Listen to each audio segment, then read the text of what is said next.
the waves swell, the wind blows, and rain starts to pour, you'll ask yourself, how prepared or unprepared are you? Did you board your windows? Protect your home? Secure loose objects so they won't blow away. Bring large items in and low items up. If you're properly prepared, it will help in a big way. Does your family have a plan? Do they know what to do? Is your emergency kit packed, waiting by the door for you? Just because you're not on the coast doesn't mean you're okay. Heavy winds and flooding can wash things away. When a hurricane is near, you need to stay safe. Turn on the radio. Wait for updates. Only leave your home if told so. Grab your bag and go, go, go. Now, if you're home and the heavy wind blows, get away from the windows, watch out for flooding, and protect yourself. You may be without power for a couple days, but your emergency kit should help you to stay. Once the storm is gone and it's safe to go home, be cautious of what's going on. If water's in your path, you have to turn back. Dangerous electricity and things you can't see can hurt you very badly. So before the waves swell, the wind blows, and rain starts to pour, get prepared, make a plan, and protect yourself each and every way. America's Prepare-a-thon. Be smart. Take part. Prepare. Get started today. Go to ready.gov/prepare.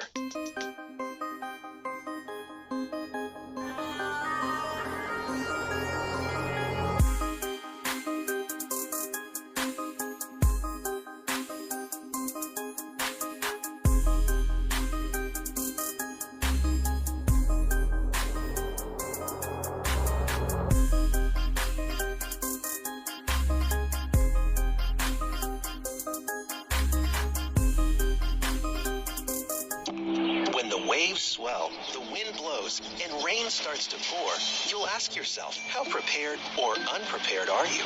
Did you board your windows? Protect your home? Secure loose objects so they won't blow away. Bring large items in and low items up. If you're properly prepared, it will help in a big way. Does your family have a plan? Do they know what to do? Is your emergency kit packed, waiting by the door for you? Just because you're not on the coast doesn't mean you're okay. Heavy winds and flooding can wash things away. When a hurricane is near, you need to stay safe. Turn on the radio. Wait for updates. Only leave your home if told so. Grab your bag and go, go, go. Now, if you're home and the heavy wind blows, get away from the windows, watch out for flooding, and protect yourself. You may be without power for a couple days, but your emergency kit should help you to stay. Once the storm is gone and it's safe to go home, be cautious of what's going on. If water's in your path, you have to turn back. Dangerous electricity and things you can't see can hurt you very badly. So before the waves swell, the wind blows, and rain starts to pour, get prepared, make a plan, and protect yourself each and every way. America's Prepare-a-thon. Be smart. Take part. Prepare. Get started today. Go to ready.gov/prepare.